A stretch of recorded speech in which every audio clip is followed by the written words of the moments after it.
One stormy night in Chicago, and a wealthy man throws his pregnant wife out into the freezing cold because of a slanderous accusation from his mistress.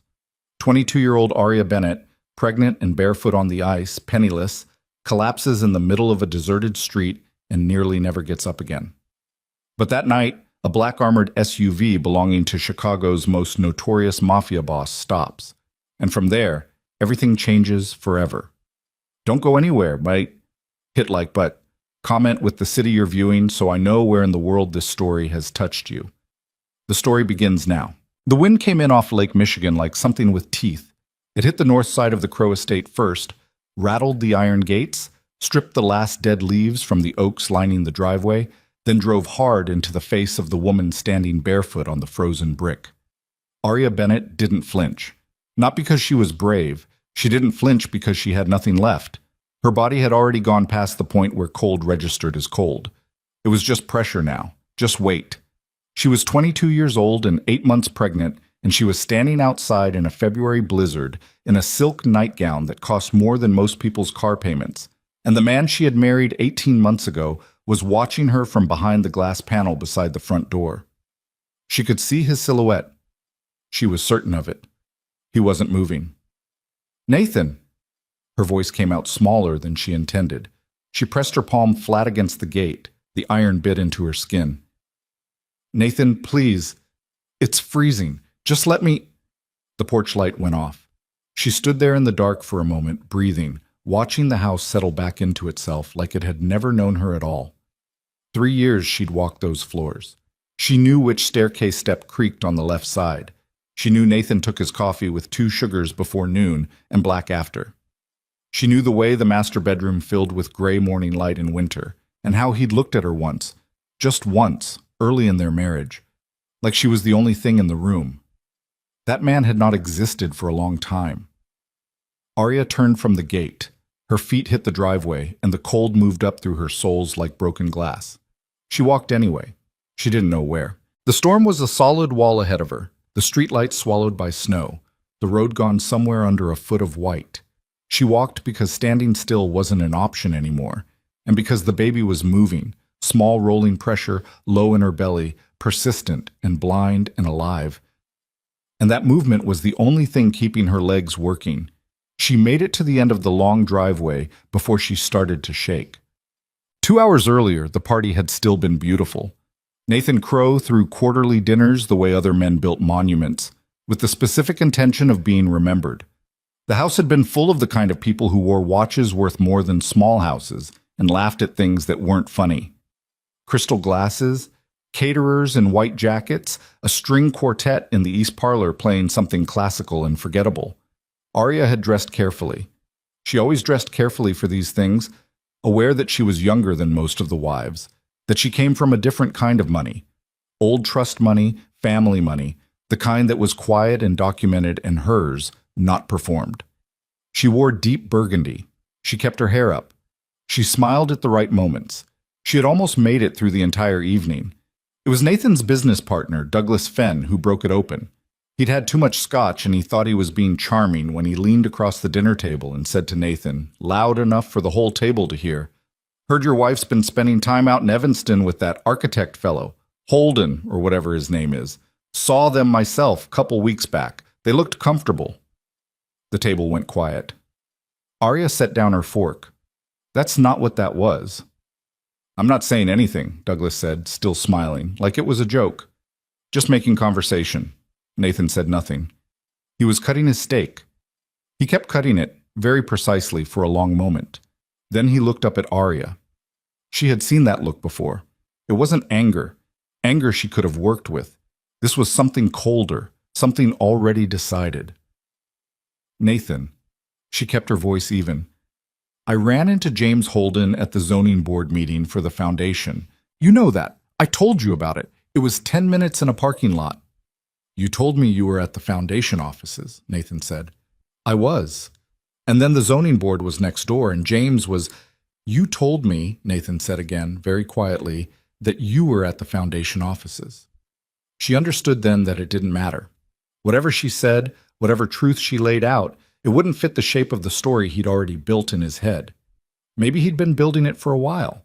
Maybe Douglas Fenn hadn't been making conversation at all. Nathan pushed back from the table. He addressed the room, not her. I apologize for this disruption. My wife and I need a moment. But the moment happened in front of all of them. In the foyer, voices low but posture rigid, and the caterers moving very carefully around the edges of the room, eyes forward, hearing everything. I want you out of this house tonight. Nathan, I'm 8 months pregnant. I'm aware of that. She stared at him. You can't be serious. My lawyer will contact you. Don't take anything that isn't yours. Everything here is... She stopped, breathed. Nathan, listen to me. I didn't do anything. You know me. You've known me for 3 years. I need you to hear what I'm telling you. He looked at her the way you look at a problem you've already solved. I've heard enough. She didn't have her shoes. She'd slipped them off under the dinner table the way she always did, a habit she'd had since childhood. And by the time she understood what was happening, really understood, in her body, Nathan had already opened the front door and the security code on the gate had already been changed, because when she got to the end of the driveway and pressed her thumb to the keypad, nothing happened. Nothing happened.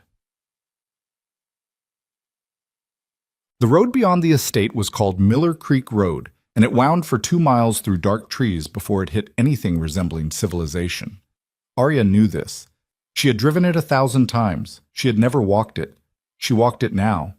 Her feet had stopped hurting somewhere in the first quarter mile, which she understood, distantly, was not a good sign. The snow was coming sideways.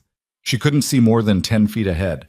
She kept one hand on her stomach and one arm crossed over her chest, and she moved forward because forward was the only direction she had. She thought about her phone. She'd left it on the nightstand upstairs. She thought about the neighbors, but the Crow estate was set back from other properties by design, isolation by money, and the nearest house was a half-mile off the main road.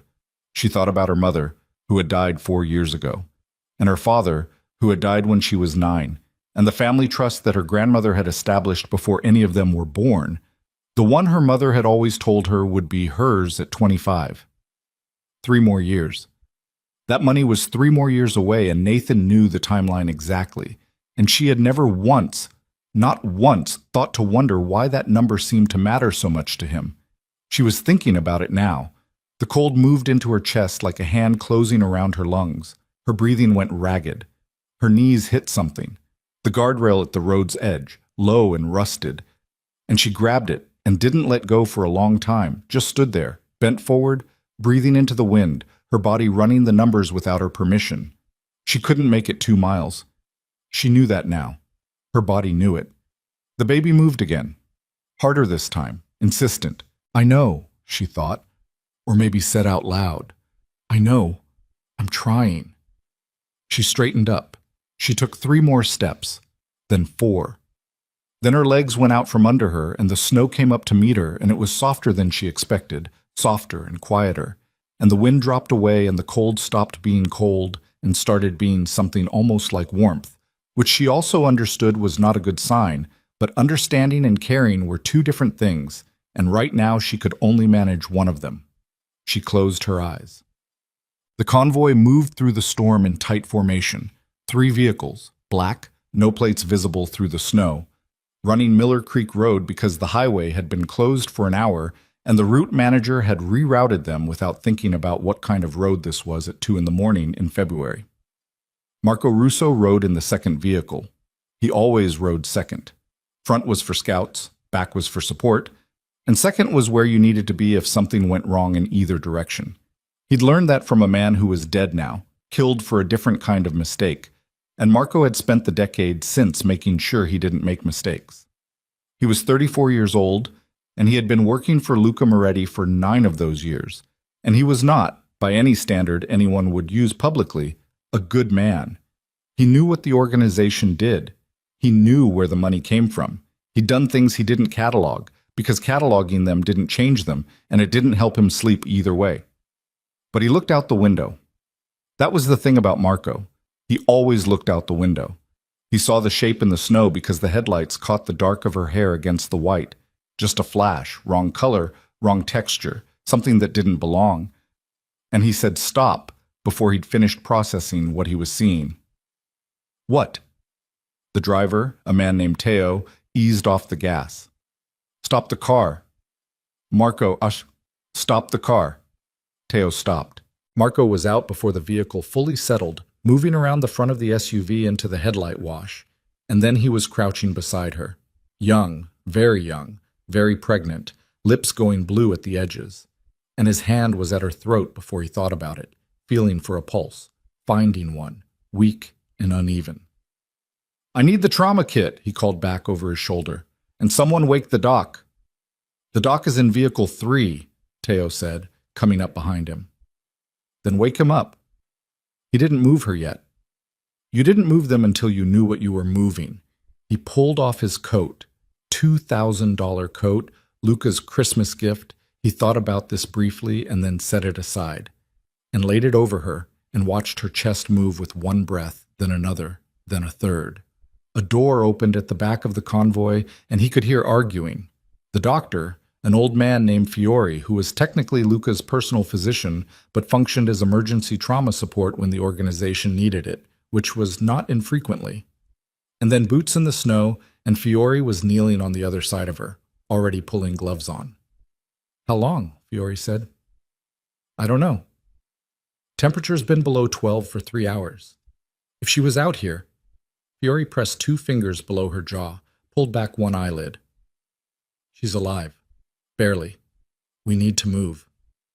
"She's pregnant," Marco said. Fiore looked at him. "Yes, I can see that. We need to move now." Marco slid his arms under her. Lighter than she should have been, this far along, and that told him something too, and stood. She made a sound. Not a word. Just sound. He moved toward the second vehicle, and Teo opened the rear door, and Marco got in with her, arranged her across the back seat, and kept his hand flat against her arm because it was something to do, and because she was still making that small sound, and he had no idea what it meant, but he preferred it to silence. "Tell the manor," he said to Teo. "Medical wing. Now." Teo was already on the radio. Marco looked down at the woman in his back seat. Her face had started to regain some color from the vehicle's heat. Her hands, both hands, he noticed, were pressed flat over her stomach, even unconscious, protecting the thing she was carrying, pure reflex, pure instinct. He looked away. He looked out the window at the storm. The medical wing of Moretti Manor occupied the entire east corridor of the 3rd floor, and Luca Moretti had authorized its construction 11 years ago not out of generosity, but out of pragmatism. Organizations like his generated injuries. Injuries generated questions. Questions generated exposure. It was cheaper and cleaner to handle things internally. Luca was not a sentimental man. He had not become what he was by being sentimental. He was 51 years old, and he stood 6 feet, and he kept his gray close-cropped because vanity was a liability. He had been awake when the call came in from Marco, sitting in his study with a glass of water and a set of financial reports he needed to sign off on before morning, and he had heard Marco out in full before he spoke. "She's alive?" "Yes. Fiore's with her." "What do you know about her?" "Nothing yet. No identification on her. She was on Miller Creek Road in a nightgown." Luca was quiet for a moment. Miller Creek Road ran past exactly 2 properties of consequence, a shuttered industrial park and the Crow Estate. He knew the Crow Estate. He knew the name on it. He knew the general shape of the man's business operations, the way you knew the operations of anyone who moved money in his city, even money that had nothing to do with him. "Crow's wife," he said. It wasn't a question. "Could be," Marco said. "Make sure Fiore has what he needs. Already done. Keep her in the East Wing." He paused. "No one discusses this outside the house." He put down the phone and returned to his financial reports and sat for a moment without reading them. Outside his window, the storm was breaking itself against the glass. And down in the city, the lights were going on and off in patterns that meant nothing. And somewhere in the east corridor of his own house, a young woman who had been thrown out into a blizzard 8 months pregnant was either going to survive the night or she wasn't. He picked up his pen. He told himself it was not his problem. He told himself it cleanly and clearly, the way he said everything to himself, without decoration, without ambiguity. He put the pen down again. He was still sitting there when Marco knocked on the study door 40 minutes later. Fiore says she's stable, Marco said.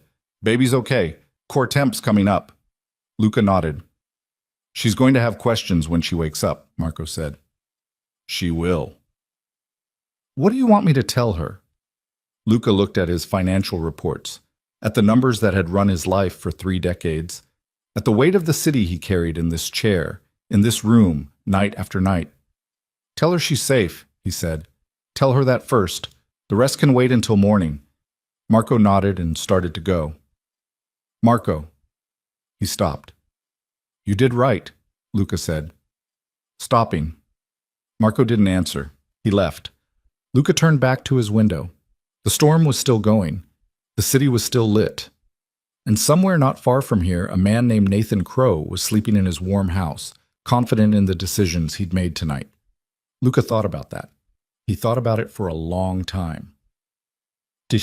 Arya opened her eyes at 4:15 in the morning and did not know where she was.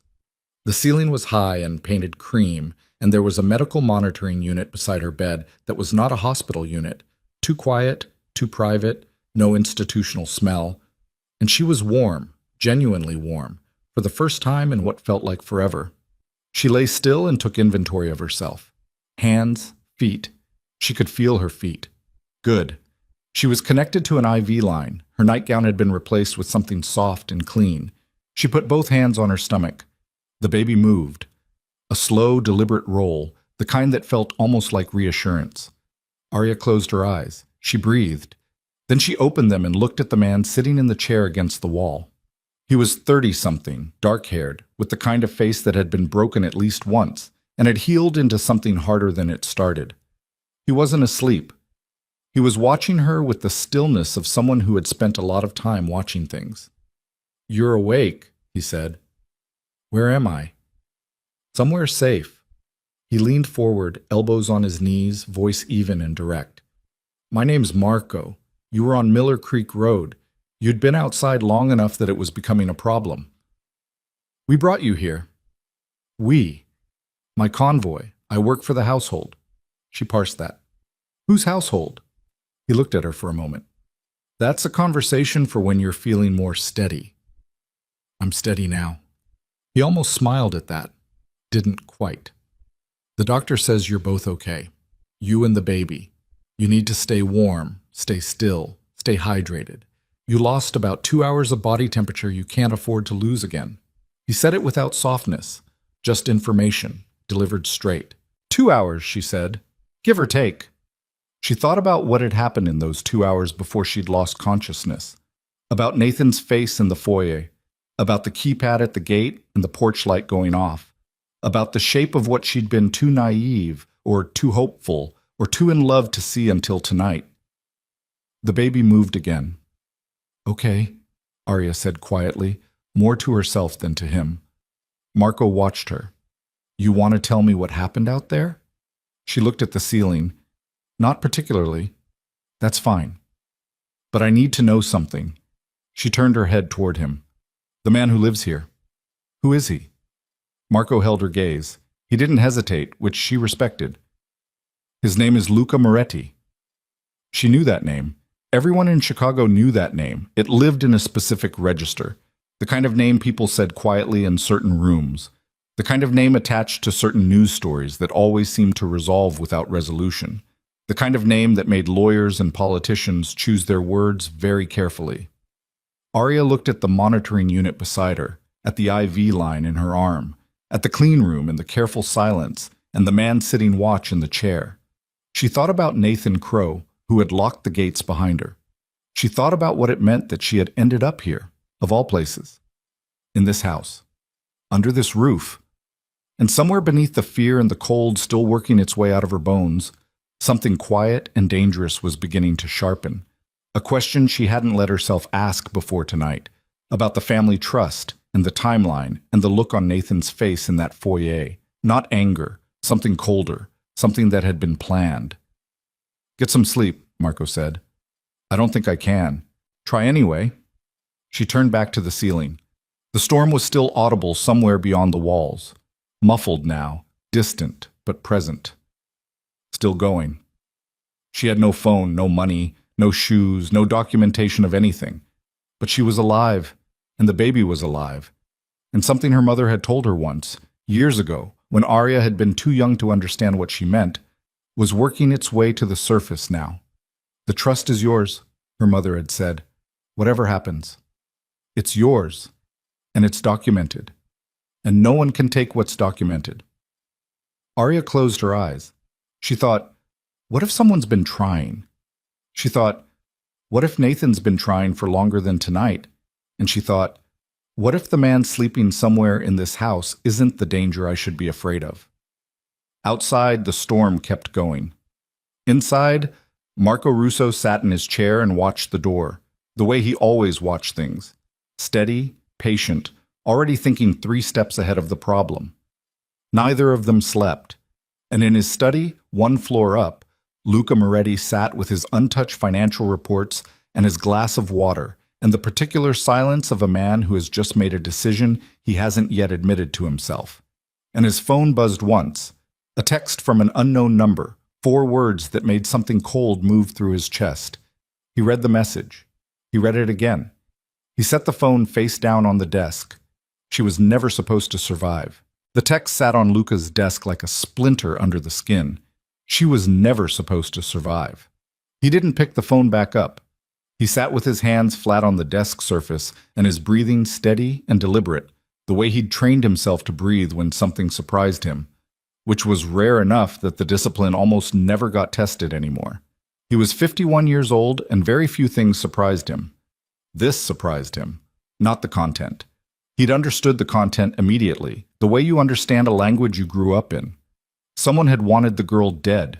Someone had known she'd be on that road. Someone had sent this message to tell him what exactly? That he'd interfered? That he'd made an enemy? That he should have kept driving? What surprised him was the number. Unknown, yes. Untraceable, probably.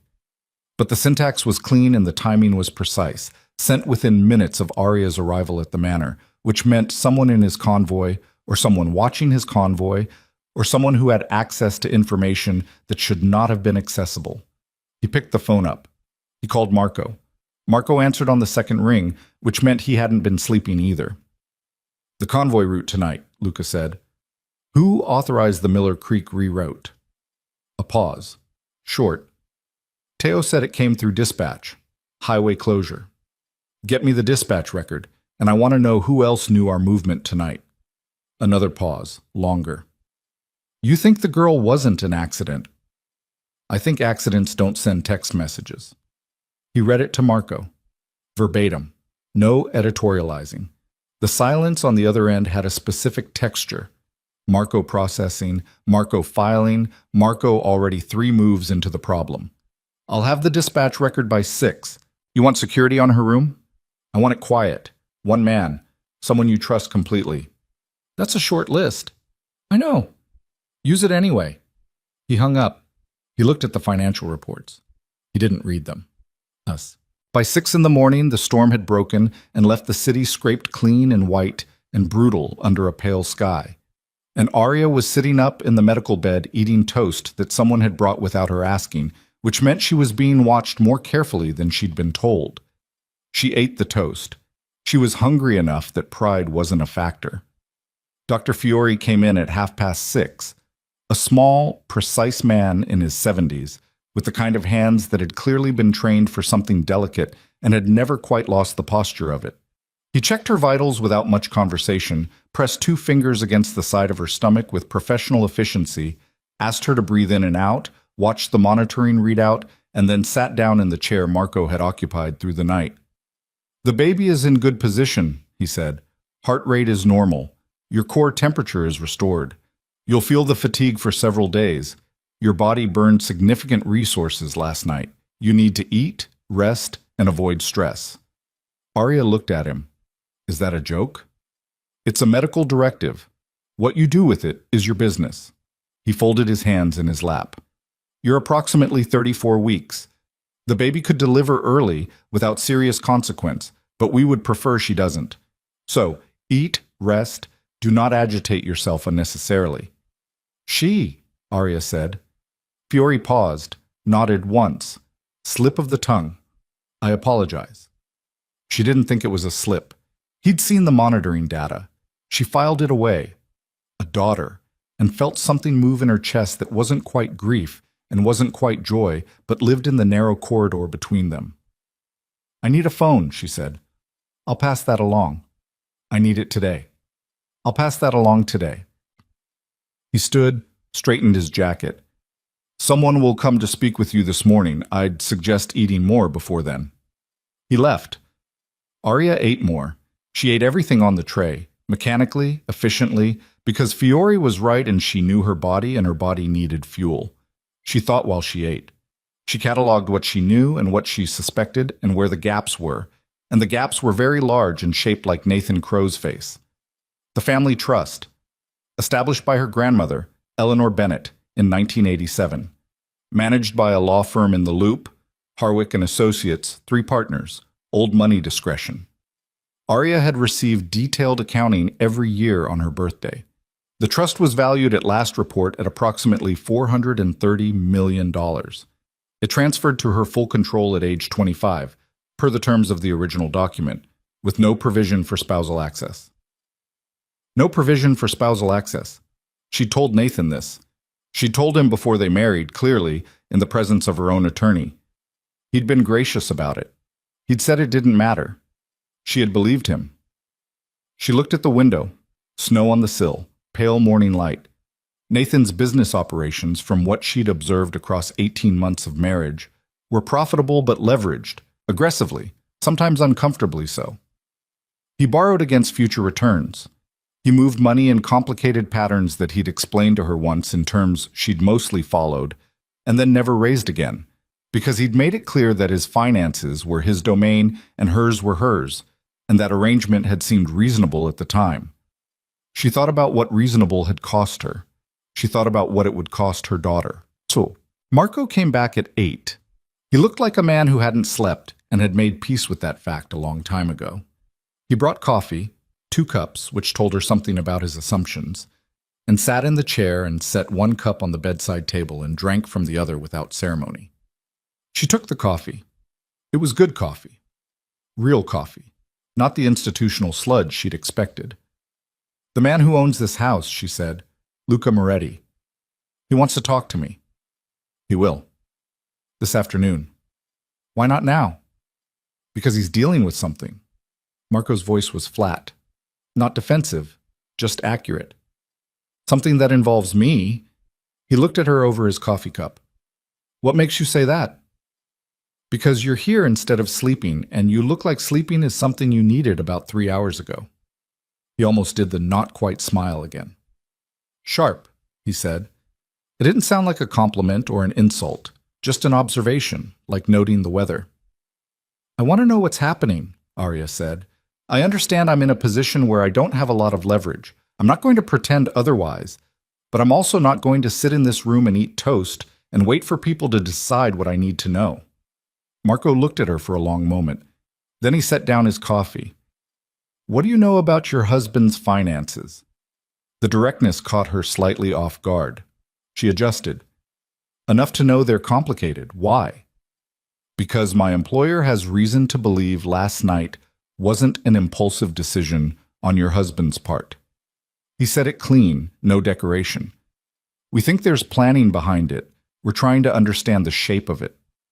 Arya was quiet for a moment. The trust, she said. What trust? My family trust. $430 million. Comes to me at 25. She watched his face. Nathan knew the terms before we married. He agreed to them. Marco's expression didn't change exactly, but something shifted in it. A calibration, a small internal update. He picked up his coffee again. How far out are you from 25? 3 years. He nodded slowly. He was connecting the same things she'd been connecting. If I died, Arya said carefully, testing the shape of the words, or if my credibility was destroyed, if I was declared unfit or complicit in something, what happens to the trust? I don't know trust law, Marco said. Nathan does. He has lawyers who do. She looked at the window again. Last night wasn't about the affair accusation. that was the reason. It wasn't the cause. No, Marco said. We don't think it was. Then what do you think? He was quiet long enough that she thought he wasn't going to answer. Then, we think someone was supposed to find you this morning. Not us. The room went very still. What does that mean? It means the reroute that brought our convoy down Miller Creek Road last night was not a standard dispatch decision. He said it precisely, watching her face. Someone redirected us. We don't know yet if they wanted us to find you, or if someone else was supposed to find that road first and our presence was an unexpected variable. Arya set down her coffee cup. Her hands were steady. She was proud of that. He tried to kill me, she said. We don't know that yet. I do. Her voice was quiet and final. I know Nathan Crow. I know how he thinks. He doesn't leave variables. He doesn't leave loose ends. She pressed both hands flat on the blanket over her stomach. I was supposed to be a loose end that resolved itself. Marco said nothing. His silence confirmed it without confirming it. I need that phone, Arya said. Now, not this afternoon. Now. She called her attorney first, a woman named Sandra Chu, who had represented her family's interests for 11 years, and who picked up on the third ring despite the hour with the focused alertness of someone who'd been expecting difficult news. Arya, where are you? Safe. I can't say more than that right now. She was aware of Marco in the doorway, not listening, she thought, or not obviously listening, but present. I need you to look at the trust documents today. I need to know what happens if I'm declared legally incompetent, or if I'm found to have committed a crime. Any crime. A pause. Why? Because I think Nathan has been looking at the same question. Sandra's breathing changed. Arya heard it.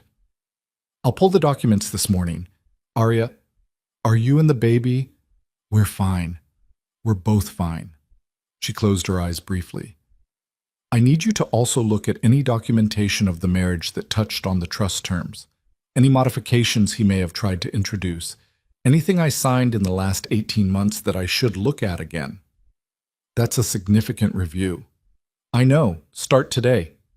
Arya. Sandra's voice was careful now, measured. If Nathan is making a legal move against the trust, we have defenses. But I need you somewhere I can reach you. I need you to be visible. Disappearing is going to... I'm not disappearing. I'm recovering. She opened her eyes. I'll be in touch. Every day. I promise. She hung up. She looked at Marco. He was examining the door frame with great apparent interest. You heard that, she said. Some of it. Does your employer know about the trust? He knew your name. Miller Creek Road runs past the Crow estate. He made a reasonable inference. But not the amount. Marco looked at her directly. No, not the amount. She thought about Luca Moretti, about what a man like that did with information like that, about whether she was trading one danger for another, and whether the math on that trade made any sense at all. She thought about the alternative, which was Nathan, and the road, and the cold. 430 million, she said. Now he knows. Marco nodded once. She couldn't read his face. Good, she said. I want him to know exactly what Nathan is after, because whatever he decides to do with that information, it can't be worse than what Nathan's already decided. Luca Moretti came to her room at 2 in the afternoon. He was taller than she'd expected. Not the height. She'd expected tall. The stillness. He moved with the specific economy of someone who had learned long ago that unnecessary motion was unnecessary information, and he stopped inside the doorway and looked at her for a moment before he came further in, like he was checking something. She looked back. She didn't look away. He sat in the chair that had apparently become the chair, and he did not bring coffee or food or any props for the conversation. He just sat. How are you feeling? He said. Not a question exactly, more like an acknowledgement that the question existed. Better than last night. Good. He paused. Marco told me about the trust. I told him to. I know. I want to be clear about something. He leaned forward slightly, elbows on knees, the same posture Marco used, and she wondered if that was something they'd developed together or if it was just what certain kinds of men looked like when they were being direct. I don't have any interest in your inheritance.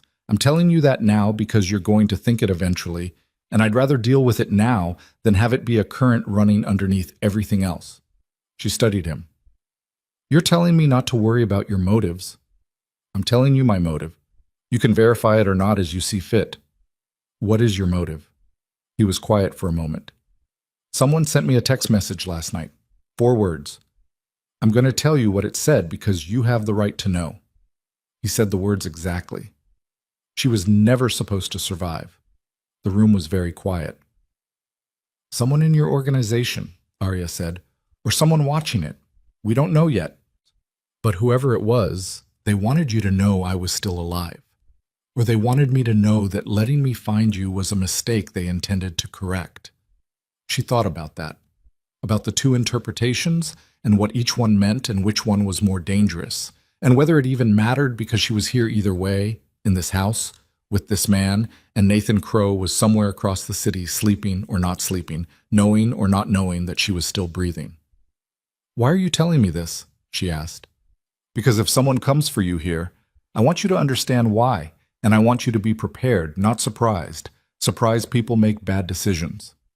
He said it without drama, like it was operational information. And because your husband has moved into a space that intersects with my city, that's not something I ignore. He's a real estate developer.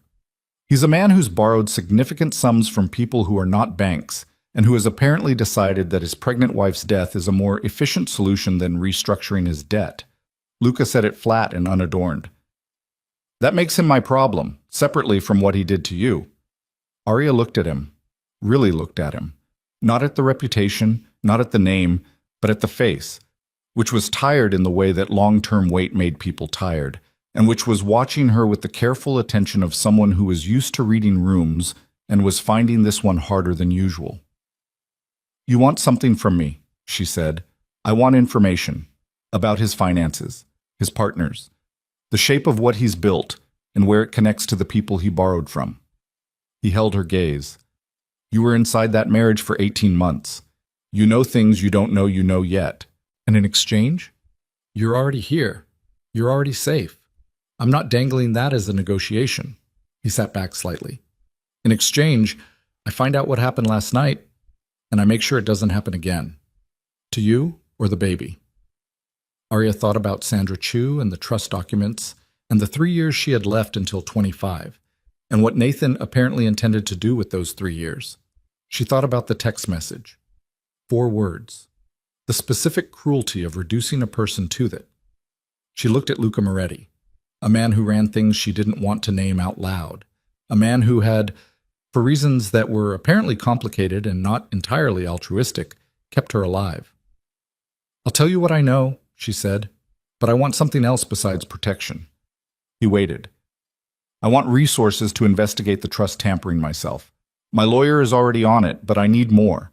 I need access to documentation, financial records, whatever your people can find. She said it steadily. Nathan forged something. I don't know what yet, but I know how he thinks, and he would have built a foundation before he moved. I want to find it. Luca studied her. Something shifted in his face.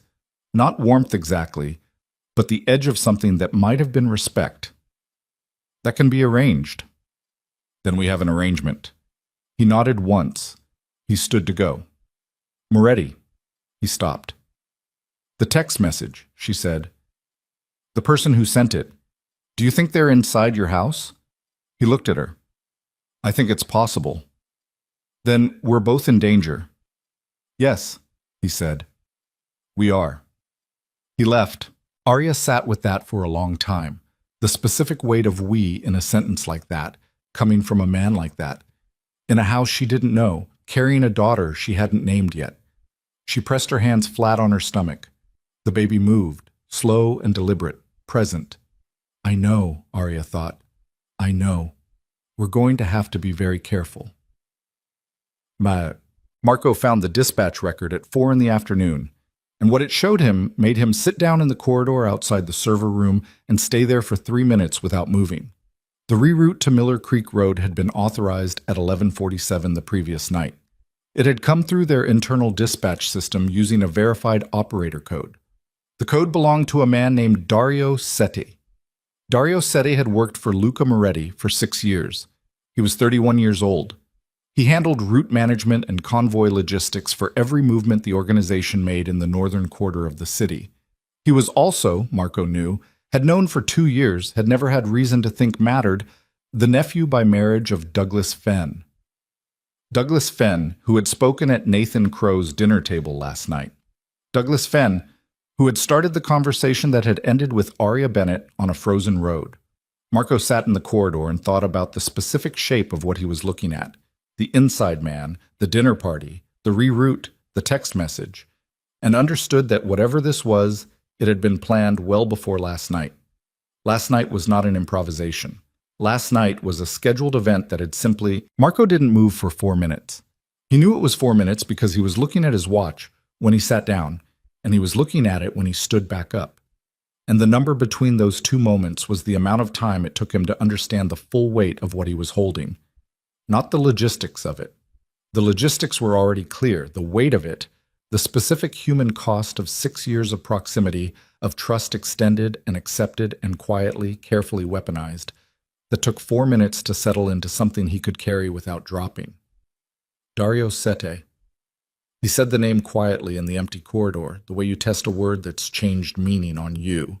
Then he put his phone in his pocket, stood up, and went to find Luca. He found him in the east parlor, standing at the window with his back to the room, which was the posture Luca used when he was already 3 steps into a problem and didn't want company until he'd finished the 4th. Marco had learned to read that posture the way sailors read weather. He came in and closed the door and didn't say anything, and Luca turned around and looked at him and read the answer in his face before Marco opened his mouth. "Tell me," Luca said. Marco told him. Dario Sete, the operator code, the timestamp, Douglas Fenn. He laid it out in sequence, no commentary, just the facts in the order they happened, because that was how Luca needed information. Clean, chronological, without the narrator's fingerprints on it. Luca listened without interrupting. When Marco finished, the room was quiet for a moment. "Where's Dario now?" Luca said. "Dispatch office. Day shift." "Is he aware we pulled the records?" "Not unless someone told him." Luca nodded slowly.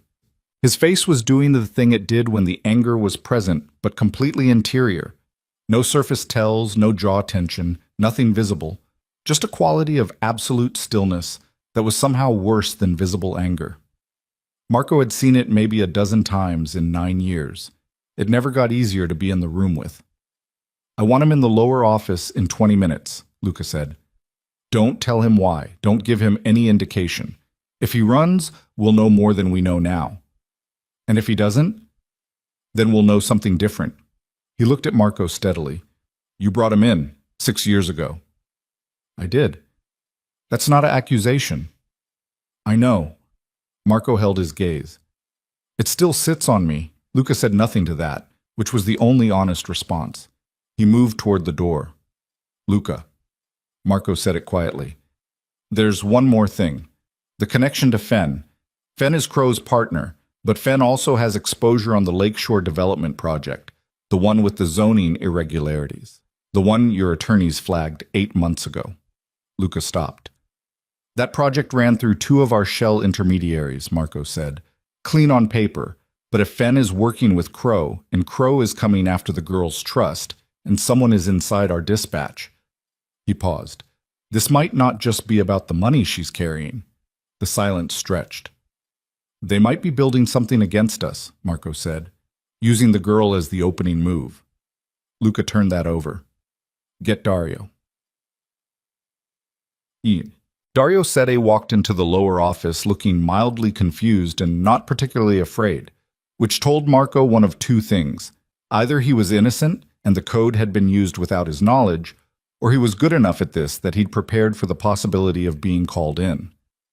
He was 29 feet into the room before he registered Luca standing against the far wall, and then his stride changed. Not much, a half beat of hesitation, the body betraying what the face was working to hold. And he recovered it fast, but not fast enough. Marco saw it. Luca saw it. Dario knew they saw it. "Sit down, Dario," Luca said. Dario sat. He was 31 years old, and he had one of those faces that looked younger than it was. Open, slightly soft, the kind of face that made people extend benefit of the doubt, because it seemed like it hadn't learned deception yet. Marco had once thought that face was just his face. "There was a reroute last night," Luca said. "Miller Creek Road. It came through dispatch at 11:47. Your operator code was used." Dario's expression arranged itself into puzzlement. It was very good puzzlement. I wasn't on shift last night. I was off at 9. I know when you were off shift." "Then someone must have—" "Stop," Luca said. Not loud. The word just arrived with a weight that occupied the room and pushed everything else to the edges. Dario stopped. Luca looked at him for a long moment. The silence did more work than any question could have. Dario's hands were on the table. Marco watched them. The left one was still. The right one moved slightly. A barely perceptible curl of the fingers, the hand wanting to make a fist and being told not to by the part of the brain still performing composure. "Douglas Fenn," Luca said. And that was when Dario's face broke. It wasn't dramatic, it wasn't a collapse. It was just a small, specific failure of the muscles around his eyes. A tightening, and then a release, and then the look of a man who has been carrying something heavy for a long time and has just been told he can put it down. Except the putting down is not relief. It's the beginning of consequence. "I need you to understand something," Dario said. His voice had changed. The confusion was gone. What replaced it wasn't defiance. It was something more exhausted than that. "They had my sister." The room stayed quiet. "Elena. She's been in a residential program in Evanston for 8 months. Addiction. It costs $4,200 a month, and I've been covering it because she doesn't have anyone else." He looked at the table. "Fenn found out about it. I don't know how. 4 months ago he came to me with a very simple arrangement. He said he'd cover Elena's program for the next 2 years. He said all he needed was access to the routing system when he asked for it. And last night he asked for it," Marco said. "Last night was the first time. I swear to you, 4 months of nothing, and then last night he texted me a specific reroute and said it was time." Dario looked up at Luca. "I didn't know there was a woman on that road. I didn't know what it was for. I thought it was about moving something. Product, money. I don't know. I didn't ask because I knew not to ask." "You rerouted a Moretti convoy," Luca said, "for a man you knew was connected to my enemies without asking what it was for." Dario held his gaze. "Yes." "Because of your sister." "Yes." The room was very quiet. Marco looked at Luca. Luca's face had returned to the stillness, but it was a different quality of stillness now. Not the cold anger of before, but something more complicated. A man doing math that had human variables in it. "Where is Fenn now?" Luca said. "I don't know. He contacts me. I don't contact him." "Does he know the reroute didn't work? That the woman survived?" Dario hesitated. "I don't know what he knows." "Did you send a text message last night, 4 words, to this number?" Luca held up his phone. Dario stared at it. "No, that's not... No, I don't have that number." Marco believed him. He wasn't sure if that was good or bad. They put Dario in a room on the 2nd floor. Not a cell, not bound, just a room with a locked door and a guard outside who had instructions not to speak to him. Marco checked on him once, an hour later, and found him sitting on the edge of the bed with his hands between his knees, staring at the floor with the specific vacancy of a man rehearsing his own destruction and finding it as bad as he'd imagined. Marco didn't say anything. He pulled the door closed. He went upstairs to check on Arya, because that was apparently his function now. The person who went between the rooms and carried information and checked on the woman who was sleeping in the medical wing with a daughter she hadn't named yet and a $430 million target on her back. She wasn't sleeping. She was sitting up in bed with a legal pad that someone had brought her, covered in handwriting, columns, dates, names, amounts, working. She looked up when he came in. "Dario Setti," she said. He stopped. "How do you know that name?" "I don't." I know Douglas Fenn. She turned the legal pad so he could see it. Fenn has been Nathan's business partner for 6 years, but before that, he worked for a development company called Mercer Capital. I found that in the records Nathan kept in his home office. I used to file documents for him when his assistant was out. I never thought about it. She tapped the pad. Mercer Capital folded in 2019 under fraud allegations. The case was dropped. I always wondered why Nathan had those records. Now I think Fenn brought them as, I don't know, insurance, history, proof that he knew how to make problems go away. Marco sat down. Dario Set is Fenn's wife's nephew. Arya absorbed this. He's inside your organization. Was, she repeated. She looked at the pad. Nathan didn't do this alone. He's smart, but he's transactional. He thinks in deals. Someone else designed the shape of this. She looked up. Fenn designed it. Nathan funded it or supplied the motive, but Fenn built it. Why do you say that? Because Nathan would have just cut my brake lines, she said flatly. Fenn would think about what happens after, about exposure, about timing, about how to make a woman dying in a snowstorm look like misfortune instead of murder. She set down the pen. This has Fenn's architecture. Nathan just opened the door. Marco looked at the legal pad, at the columns of dates and amounts and the connections she'd drawn between them with a precision that made him recalibrate, again, what he was dealing with. There's something else, he said. The reroute. Dario says Fenn contacted him last night to call it in, but someone else sent the text to Luca, someone who knew about the woman and wanted us to know she was supposed to die. Someone who didn't want her to die, Arya said. Or someone who wanted us tangled up in it. She thought about this. Is there a third option? There's always a third option. We haven't found it yet. She pulled the legal pad back. She looked at her columns. Then she looked up at him with the expression of someone who has just understood something they didn't want to understand. Sandra Chu called me an hour ago, my attorney. He waited. She found something in the trust documents. Arya's voice was very steady. The kind of steady you build deliberately, word by word, because the alternative is not steady at all. 18 months ago, 3 months before Nathan and I married, there was an amendment filed with the trust administrator. It wasn't in the copy I had. It was filed separately, with a secondary notation that I was informed and consented. Were you? No. The word was quiet and total. The amendment creates a provision for spousal claim under specific circumstances. If I'm found to have committed fraud, or if I'm found mentally incapacitated at the time of transfer, the trust interest can be redirected through a legal challenge process. She paused. The amendment carries my signature. Marco looked at her. It's forged, she said. Obviously. I never signed it. I never saw it. But it's been sitting in the trust administrator's files for 18 months, filed correctly, notarized, with a forged signature that Sandra says is close enough that it'll take a handwriting expert to prove otherwise. She picked up the pen and set it down again. The one uncontrolled gesture. He spent the entire marriage building the case.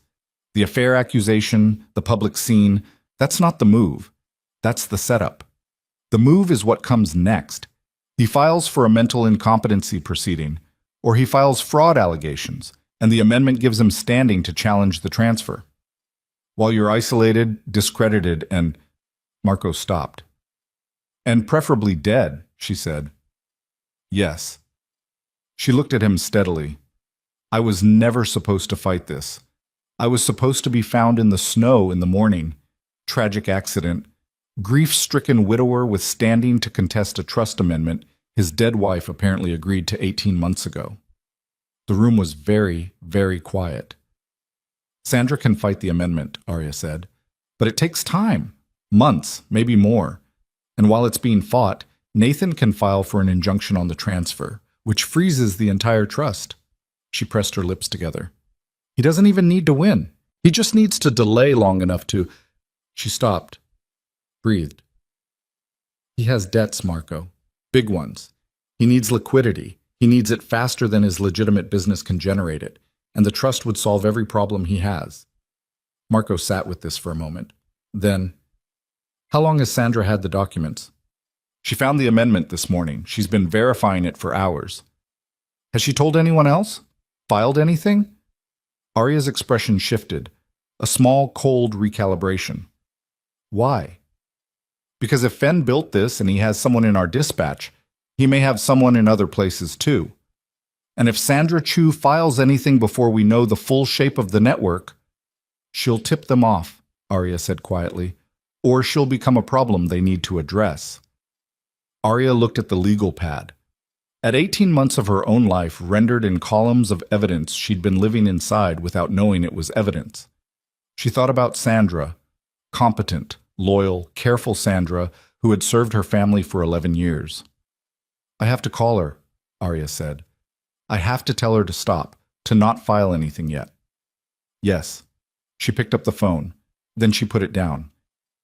If they're watching her communications, use the house line. Landline routed through our system. It's clean. She nodded. She picked up the bedside phone and dialed from memory and waited, and Marco watched her face while she waited, and what he saw in it was not fear exactly.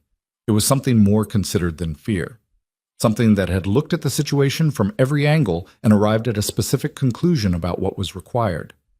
She was deciding to become something different. He recognized it because he'd done it himself once, in a different room, in a different kind of crisis, and he knew what it looked like from the outside. Sandra picked up.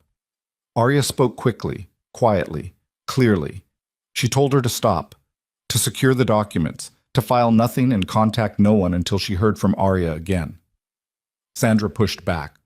Professional instinct, the correct legal move was to act now, delay created exposure. And Arya said, Sandra, listen to me. If you file today, I don't think you're safe. I mean that literally, please. A pause on the line. Then Sandra said very quietly, All right. Arya hung up. She sat for a moment with her hands flat on the blanket. Then she looked at Marco. I want to meet with Luca. Tonight. Not tomorrow. Tonight. I know what he's dealing with. He's dealing with the inside man, and he's dealing with Fenn, and he's dealing with the fact that someone in this situation sent him a message he still doesn't understand. She held his gaze. Tell him I have a proposal. Tell him I want to stop being protected and start being useful. Marco looked at her, at the legal pad, at the steadiness she was holding on to with both hands. He's not going to like it, Marco said. I know. She picked up the pen again. Tell him anyway. They met in the study at 9 that night, the three of them, Luca behind the desk, Marco against the wall, Arya in the chair across from Luca that was clearly not designed for comfort, the chair you put across from a desk when you wanted the person in it to say what they meant without getting too relaxed. She didn't mind. She wasn't relaxed.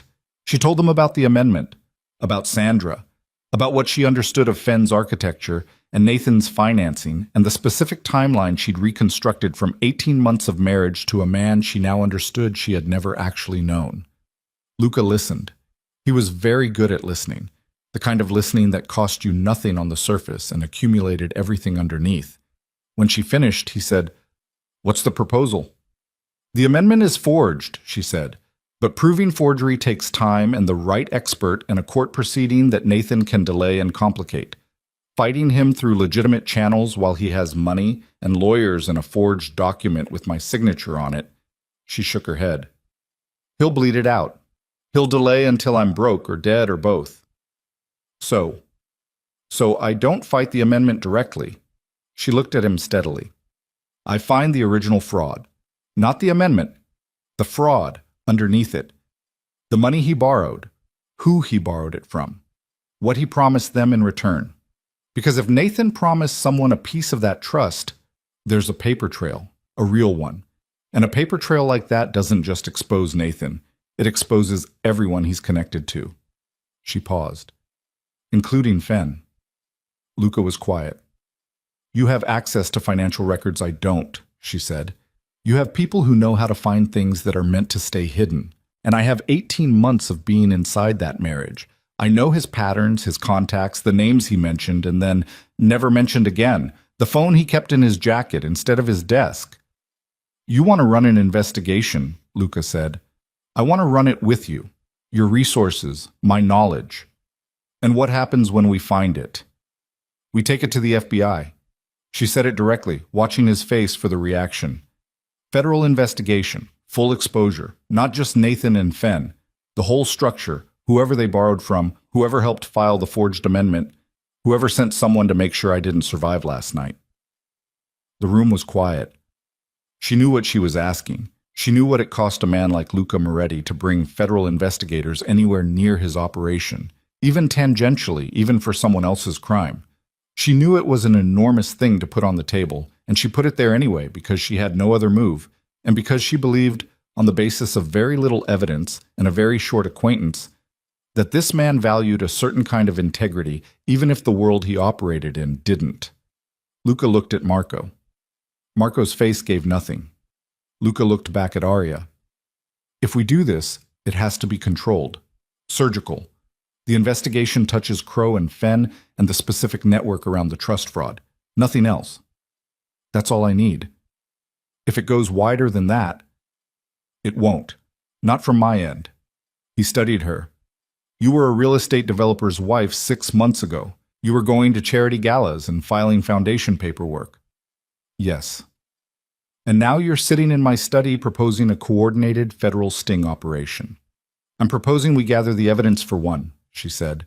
"The FBI does the sting. We just make sure they have what they need." Luca looked at her for a long time. She met it. "There's one more thing," Marco said from the wall. They both looked at him. He'd been so quiet that Arya had almost forgotten he was there.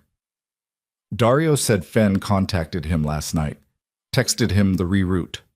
Marco looked at Luca. "I pulled Dario's phone. The text is there. But when I traced the number Fenn used..." He paused. "It's a burner. Clean. No trace. But I cross-referenced the cell tower it pinged off of." Another pause. "It was 2 blocks from this house." The room went very still. "Fenn was here," Luca said. Not a question. "Or someone working with Fenn was here. Last night. During the storm." Marco's voice was completely flat. "Someone who knew our address, someone who knew our convoy was going to come down Miller Creek Road, someone who may have been watching to see if the girl arrived." Arya felt the cold move through her that had nothing to do with last night's storm. She pressed her hands flat on her stomach and held them there. "They know I'm here," she said. "Yes," Marco said. "They've known since last night." "Probably." She looked at Luca, at the face of a man who had just understood that his house, his controlled, secured, carefully managed house, had been watched by people who wanted a pregnant woman dead, and that the watching was still happening, and that the inside man they'd found might not be the only inside man. The proposal on the table was suddenly not an abstract strategy. It was the only option left. "How long do we have?" she said. "Before they decide that whatever they're watching for isn't coming, and they move to resolve the problem directly." Luca looked at her, at the steadiness she was holding with both hands, at the woman who had walked 2 miles in a blizzard barefoot and 8 months pregnant and had not stopped moving since. "Not long," he said. Arya nodded once. "Then we start tonight," she said. "We start right. They started that night." Luca cleared the East Wing study, a different room from his own, smaller, no windows facing the street, 2 exits. And Marco brought in a secure laptop and a portable router that ran through 3 different relay points before it touched anything resembling the open internet. Arya sat at the table in the clothes someone had found for her, dark cotton, practical, and she put her hands flat on the table surface and she started talking. She talked for 4 hours. Everything she remembered, every name Nathan had mentioned at dinner and then never mentioned again. Every phone call he'd taken in the other room, the ones where his voice dropped to a register she'd learned meant she wasn't supposed to hear. The trips to Miami in October and December that he'd described as investor meetings, and that had produced no documentation she'd ever been able to find. The man named Priest who'd come to the house twice and waited in the car, and whom Nathan had gone out to meet rather than bringing inside, which was the only time she'd ever seen Nathan go to someone instead of making them come to him. Marco typed. Luca listened. Occasionally one of them asked a question, and she answered it, and then she kept going. By 1 in the morning, they had 7 names, 4 shell company identifiers, Two offshore routing patterns that Marco cross-referenced against financial databases he wasn't supposed to have access to, and clearly did, and the beginning of a structure that was larger and more deliberate than even Arya had imagined when she'd been inside it. "Priest," Luca said at one point. "Describe him." 60, maybe 65. Heavy. He walked like someone who'd had a knee replaced and was pretending he hadn't. Gray hair, kept very short. He always wore a suit that was too hot for the weather. Luca and Marco exchanged a look. "What?" she said. "Victor Price," Marco said. "He goes by Priest. It's a name he picked up 20 years ago and kept because he likes it." He looked at Luca. "He's been trying to move into the North Side for 3 years. You've blocked him twice." Luca was very still. "Nathan Crow is borrowing from Victor Price. If she's right about the meetings." "I'm right," Arya said. Luca looked at her. She held it. "Victor Price is not a real estate problem," Luca said. He said it to Marco, but he kept his eyes on her. "He's not a debt problem. He's not a trust amendment problem. He is a specific category of dangerous that requires a specific category of response." "I understand that," Arya said. "I don't think you do. Not fully." "Then explain it to me fully and let's keep moving." Marco made a sound that was almost a laugh and wasn't. Luca's expression shifted. The edge of something, not quite admiration, the precursor to it, and then he looked back at the map they'd been building on the screen. "Price doesn't loan money," Luca said. "He buys positions. If he gave Nathan Crow anything, he bought a piece of whatever Nathan was building, which means he has a stake in the trust." The room went quiet. "How big a stake?" Arya said. "Depends on what Nathan promised him." She thought about the trips to Miami, the car in the driveway, and Nathan going out to it. The way Nathan had smiled at her across the dinner table 6 months into their marriage with an expression she'd thought was affection and was now understanding was something closer to satisfaction. "All of it," she said. Nathan would have promised him all of it. Because Nathan needed someone big enough to manage the legal challenge, and Price would want a majority position or nothing. She looked at the screen. Nathan sold him the whole trust, for the resources to take it. The math landed in the room like a physical weight. 430 million, Marco said. Price puts up the infrastructure, the forged amendment, the legal network, the inside man in our dispatch, probably the contacts to arrange for her to not survive last night. And in return, he gets the primary claim once the trust transfer is challenged. And Nathan gets his debts cleared and whatever Price agreed to pay him, Arya said. Probably 20, 30 million, enough to rebuild. He sells me for $30 million, and he gets to keep his name clean because Price's people handle the actual mechanics. She said it without flinching. She'd had most of the night to get used to the shape of it. Luca looked at her. "You understand what this means for the FBI approach. It means it's bigger than a trust fraud case. It means it's a Price case, which means federal agents who touch it are going to need specific authorization, specific insulation, and they're going to want everything. Not just the trust, the whole operation." He paused. "Which is not something I can be adjacent to." "I know." "Arya, I know," she said again firmly. "I'm not asking you to be adjacent to it. I'm asking you to help me get the evidence. What I take to the FBI is Crow and Fenn and the trust fraud. The Price connection is what makes them move fast.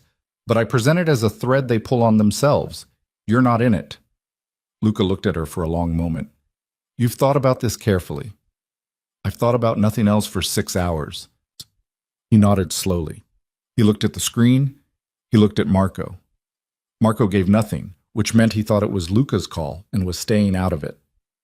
"All right," Luca said. "We keep going." They kept going. Touch-them. At 4 a.m, Marco's phone rang. He looked at the screen, looked at Luca, and stepped out of the room. He was back in 90 seconds, and the expression he came back with was the one he used when the information was bad, and the timing was worse. "The charity gala," he said. "Harrington Tower, Saturday night." "What about it?" Luca said. "Nathan Crow is on the host committee. His name went up on the foundation's website 2 hours ago." Marco set his phone on the table so they could both see the screen. "Victor Price donated $200,000 to the foundation last month. He's on the guest list." Arya looked at the screen.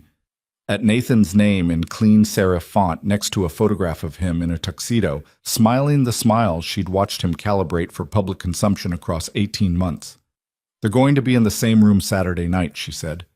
"In front of 400 people," Marco said, "including 3 city council members, a federal circuit judge, and the deputy director of the Illinois Financial Crimes Unit." The 3 of them were quiet for a moment. "He planned this," Arya said. "Nathan planned to be visible, publicly grieving, publicly charitable, surrounded by witnesses and officials."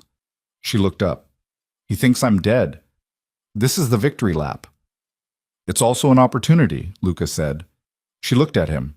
She could see where he was going. She got there at the same time he did. "If we have the evidence by Saturday," she said, "we have 3 days." "Is that enough?" Marco answered. "It has to be, Mud." The next 72 hours were the most concentrated work of Arya's life.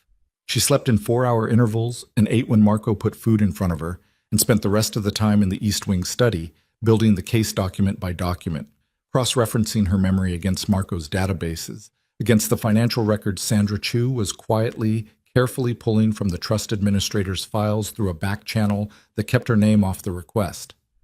The forged amendment was the centerpiece.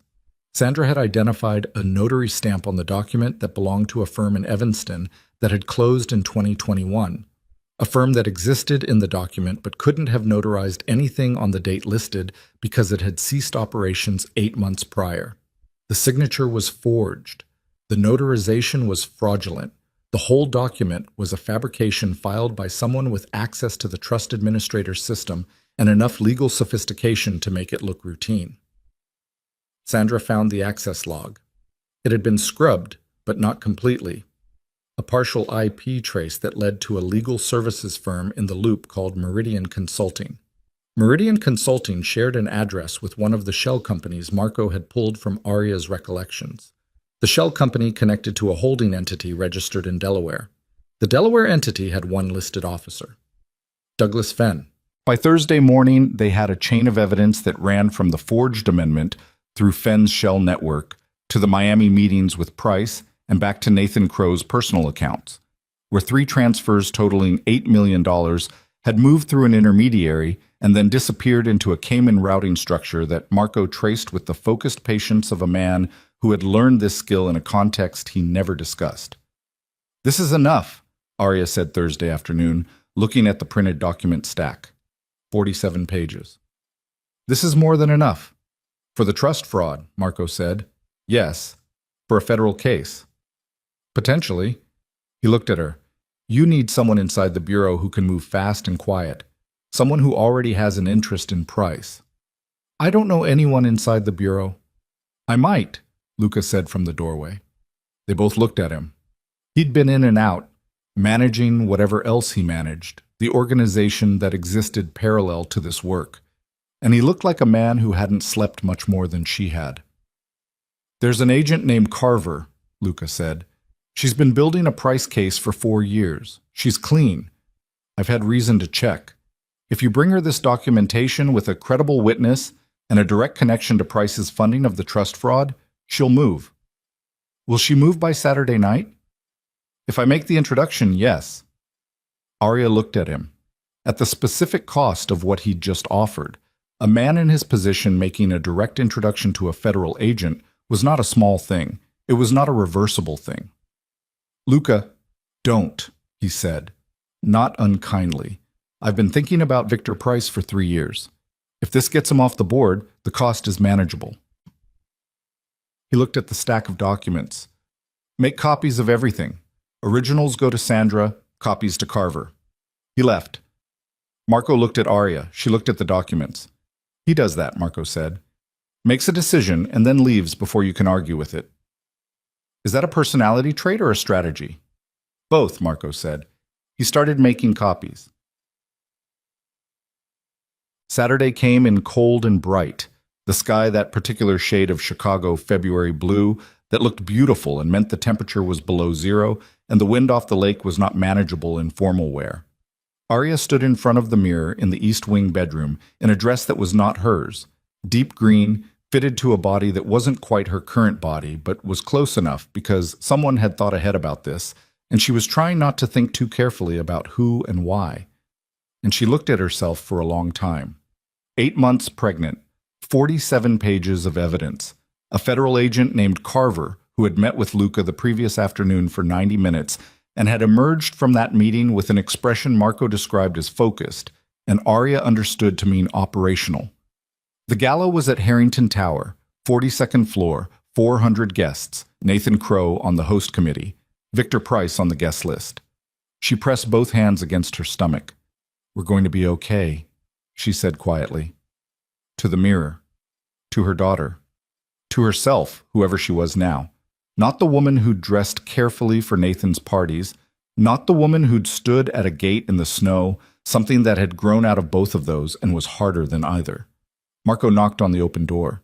He was in a dark suit.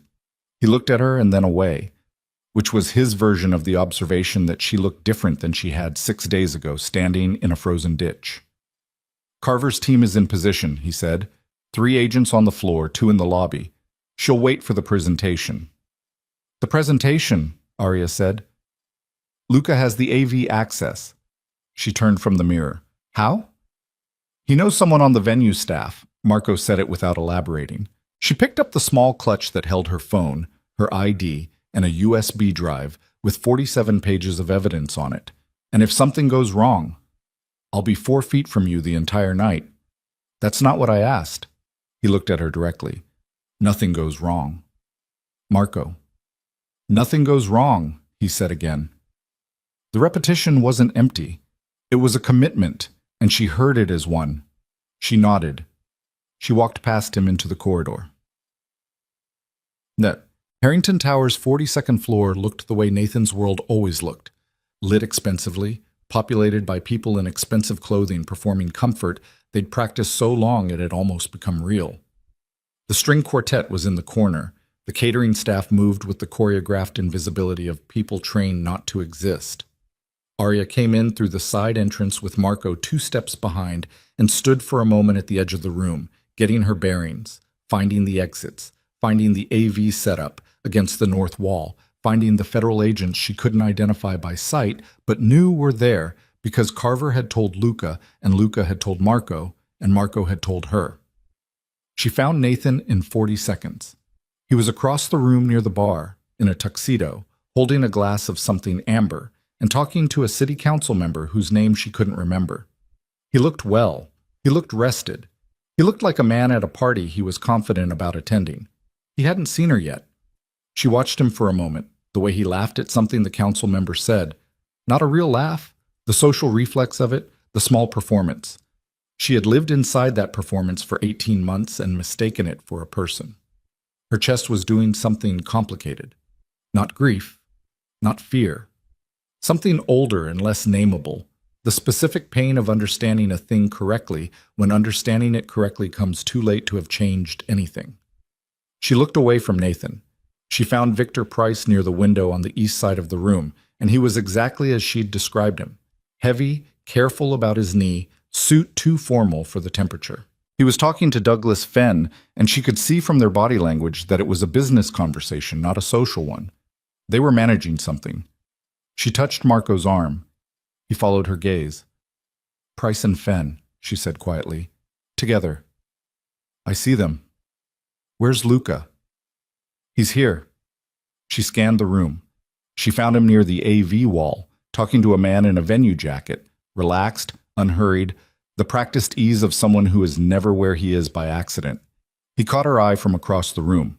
A single look, direct, steady. She nodded. He turned back to the conversation. 20 minutes, Marco said into her ear. That's when Carver wants the presentation to go.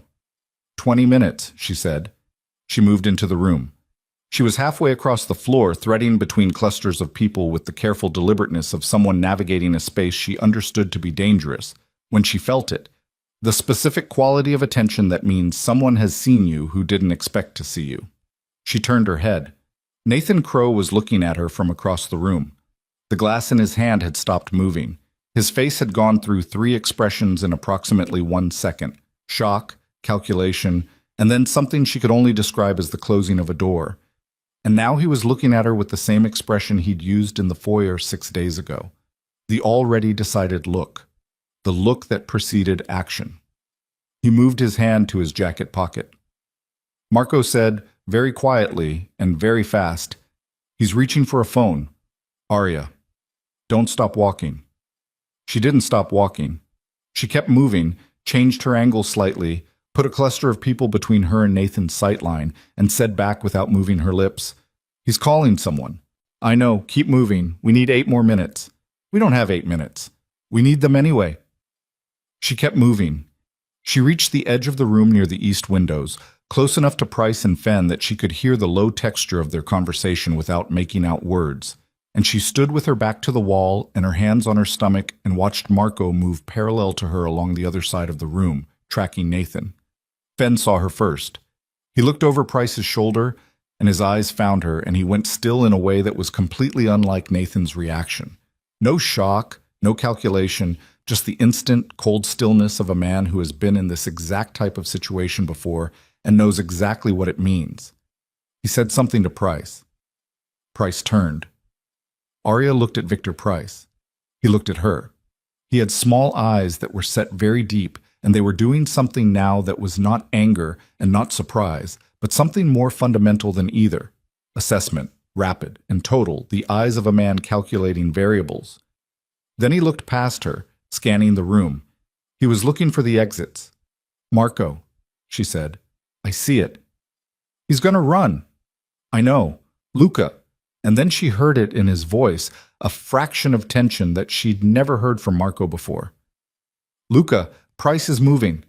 She didn't know who Marco was talking to. Earpiece, she realized. He had an earpiece she hadn't noticed. And then across the room the lights changed.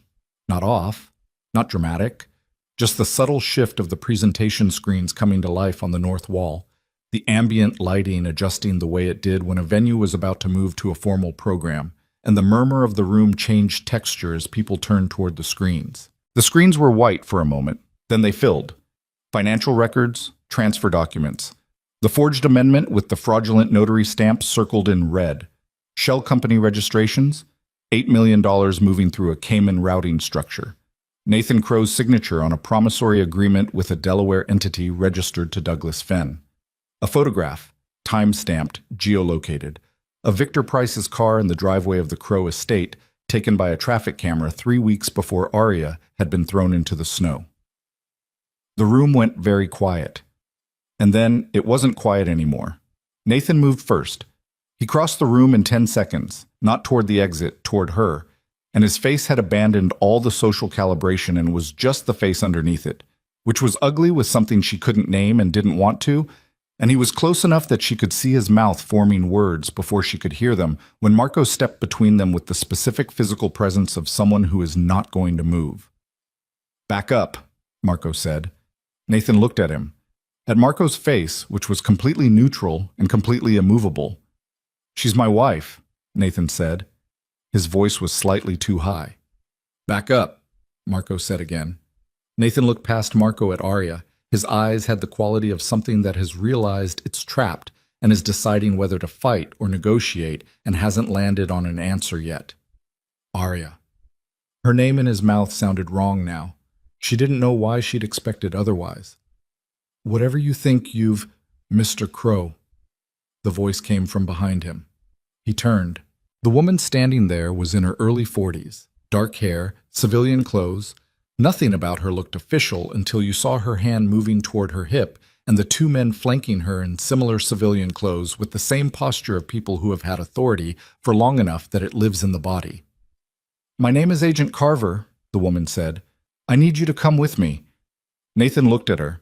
He looked at the screen, still running, still scrolling through 47 pages of documentation. He looked at Arya over Marco's shoulder. "This isn't—" He stopped, swallowed. "You don't have anything. Whatever she told you."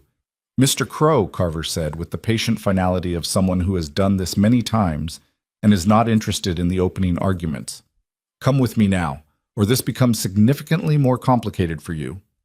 Across the room, Arya could see 2 other agents moving toward Victor Price, who had made it 6 steps toward the exit and stopped when he understood the exits were not available to him. Fen was already sitting down, which was either exhaustion or the specific calculation of a man deciding that cooperation was his best remaining option. Nathan looked at Arya one more time. She didn't look away. She stood with her hands on her stomach and her back straight, and she let him look, because she wanted him to see her, not the woman he'd thrown into the snow, not the woman he'd reduced to a loose end.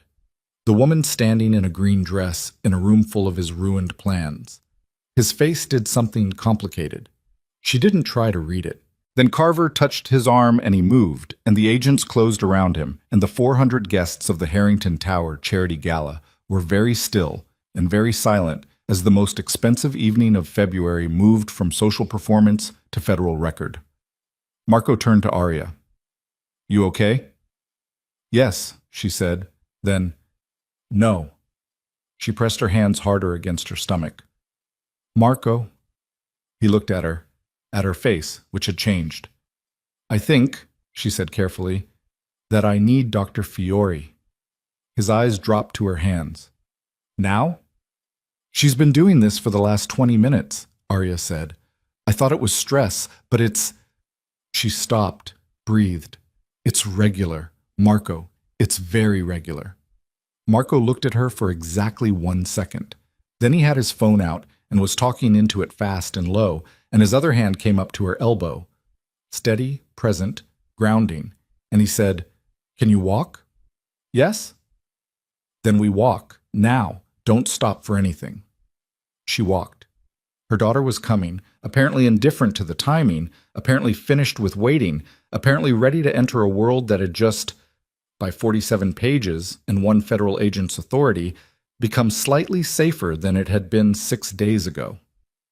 Behind them, on the screens of the Harrington Tower Gala, the documentation was still scrolling, still broadcasting. The numbers and names and fraudulent notary stamps of a plan that had not accounted for the variable of a woman who refused to— She made it to the elevator.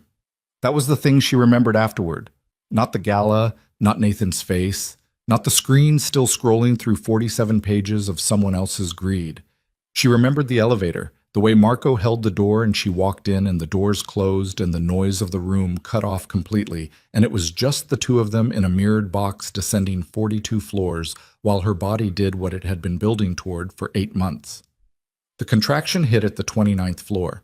She put both hands on the elevator rail and breathed through it, in through the nose, out through the mouth, the way the book said, the way she'd practiced in a life that felt like it belonged to a different woman.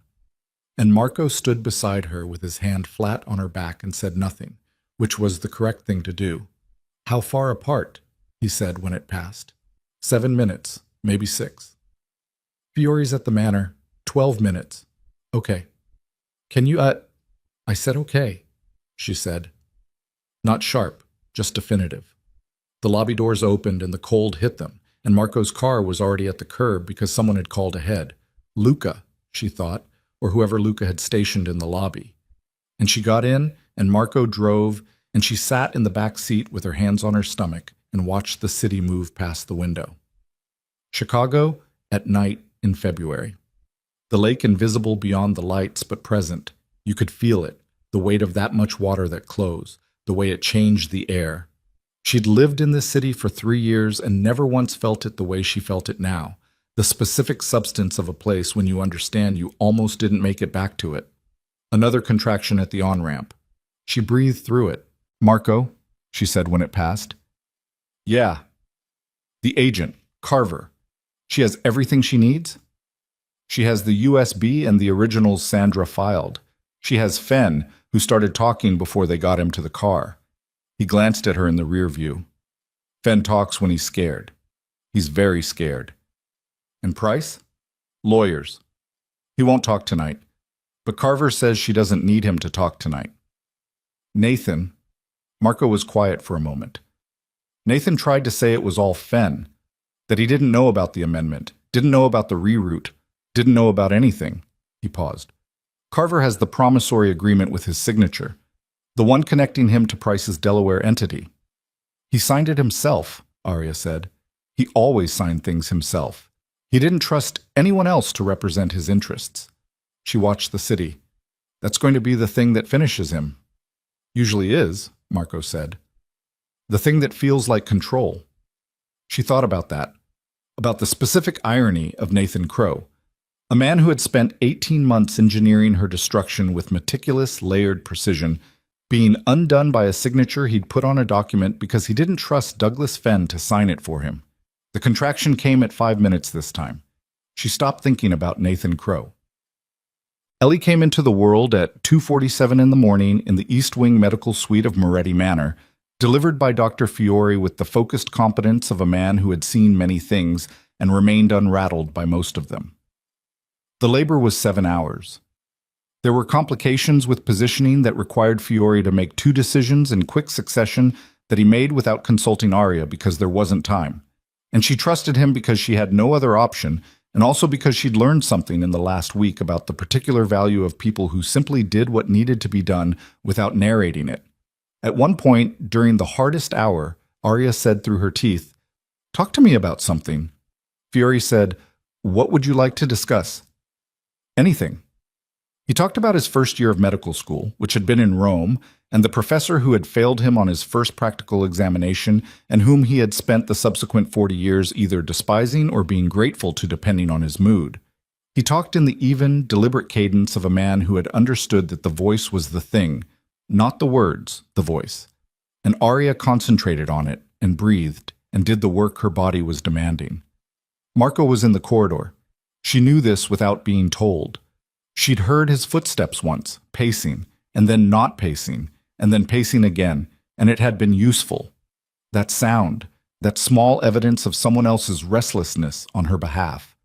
At 2:47, Ellie cried. It was the most ordinary and most extraordinary sound Arya had ever heard. Fiore placed the baby on her chest, and Arya felt the weight of her, small, absolute, indignant at the world for existing, and put both arms around her and held on with the specific grip of someone who has just understood what they were fighting for from the inside. "Eleanor," Arya said quietly, after her grandmother, after the woman who had built the trust that had almost gotten her killed, and had also, in the end, been the reason she'd survived. The documentation, the paper trail, the $430 million of her grandmother's careful, stubborn provision. It had drawn the wolves and also lit the path out. She held her daughter and breathed. Luca came in the morning. He knocked, which she hadn't expected, and waited until she said come in, which she also hadn't expected.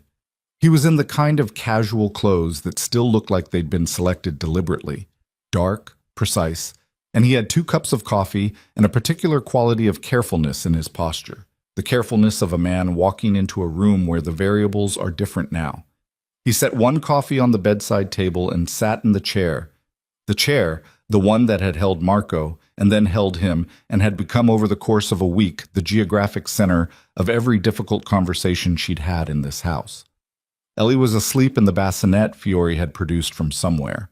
She slept with the complete commitment of someone who had no concept of what it had cost to get her here.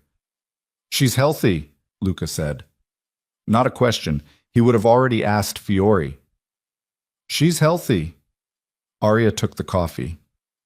"Thank you." "For the coffee." "For everything before the coffee." He looked at the bassinet. There was something in his face that she didn't try to name. She was too tired and too raw, and naming things required a kind of precision she wasn't capable of at 6 in the morning, after 7 hours of labor and a federal arrest, and a week that had taken her life apart and rebuilt it into a shape she didn't recognize yet. "Carver called this morning," Luca said. "Fenn gave them the notary, the man who falsified the stamp. He's a disbarred attorney named Goss who's been doing document work for Fenn's network for 11 years. With Goss's cooperation, they can pull 18 separate fraud cases connected to the same shell structure." "Not just mine," Arya said. "No, not just yours." She thought about that, about the shape of what Fenn had been building for 11 years, and how many other people had been inside it, without knowing, living in the space between a forged stamp and a locked gate, with no Marco and no convoy and no particular reason to survive. "Nathan," she said, "federal custody. He'll be arraigned Monday.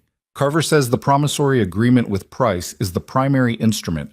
It ties him directly to the funding of the fraud and to Price's operation." Luca paused. It's going to be a long case. 18 months, maybe 2 years before it resolves. I know. But the trust injunction he filed was dismissed this morning. Harwick and Associates got the amendment formally invalidated at 7 a.m. Goss cooperated fully on the forgery. The trust is yours. Uncontested. She sat with that. The $430 million of her grandmother's careful construction sitting exactly where it had always been, exactly where it was always supposed to go. She felt nothing particular about the money. She'd never felt particular about the money. What she felt was the absence of the threat, not joy, just the cessation of a specific weight she'd been carrying since she'd stood at Nathan's gate in the dark and understood what he'd decided about her life. And Price, she said. Price has lawyers who are very good, Luca said. Carver has been building her case for 4 years. The connection your documentation provides is the link she needed between Price's funding network and a specific crime she can prosecute federally. He looked at his coffee. It'll take time, but it'll happen. You sound certain. I am certain. Carver is... He paused. She's the kind of person who finishes things. Arya looked at him. Is she going to come back to you about the introduction? Probably. And I'll manage it. He said it without drama, without false confidence, just the even accounting of someone who understood the cost of the decision they'd made and had made it anyway. The introduction was my choice. The consequences are mine. Luca, it's done, he said. Not unkindly. Final. She looked at the bassinet, at Ellie's small face, which in sleep had the quality of pure possibility, unmarked, unafraid, carrying none of the weight that was going to accumulate around her as the years went by. I want to set up a foundation, Arya said, properly, not the amateur charitable work I was doing with Nathan's name on it. Something real. The trust has enough capital to build an actual operational structure. She looked at Luca. For women in situations like mine, not just domestic abuse, though that, but specifically the legal and financial mechanisms, the ways money and documentation get used as weapons, how to find it, fight it, document it. Luca listened. I'm going to need legal staff, investigators, a security component. She held his gaze. I'd like to offer Marco the head of security position, if he's willing. Something moved in Luca's face. Not surprise. She didn't think she was capable of surprising him anymore, but something that might have been the acknowledgement of a loss, small and real, the kind you accept because accepting it is the correct thing to do. That's his decision, Luca said. I know. I'm asking if you'd release him from his current obligations. If he wants to go, I won't hold him. He paused. He won't want to go entirely. He's been with me for 9 years. I'm not asking for entirely, she said. I'm asking for the part of him that stopped a convoy on Miller Creek Road. Luca was quiet for a moment. Then he made a sound that was almost a laugh. You know exactly what you're doing. I'm learning, she said. I'm a fast learner. He looked at her. Really looked. The way he'd looked at her that first afternoon in this room, with the same quality of attention he applied to things he was trying to accurately understand. She met it the way she always met it now, without looking away.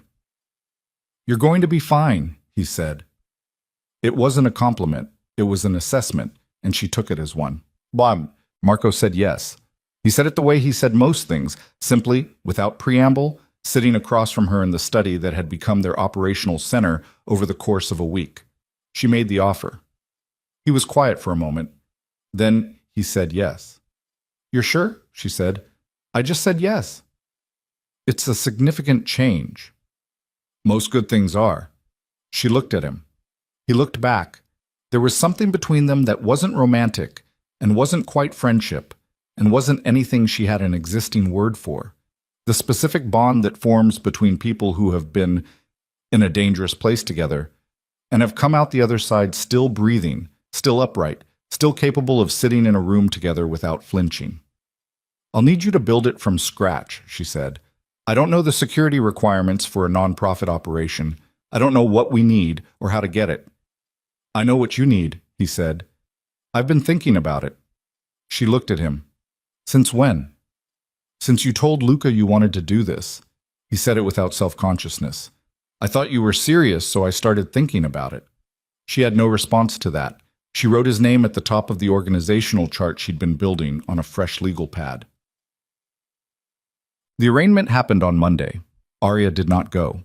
Sandra Chu went and called her from the courthouse steps afterward with the specific vocal tone of a lawyer who has watched a process begin that she is confident will reach the correct conclusion, which is not the same as a fast conclusion or a painless one, but correct.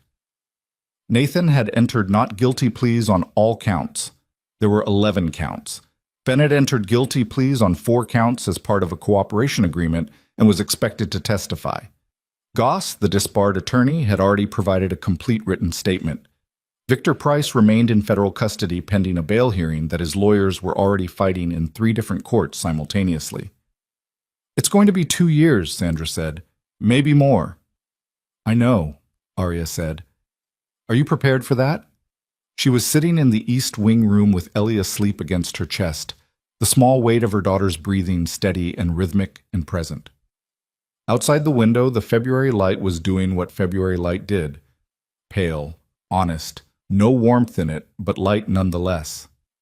"Yes," she said. She was.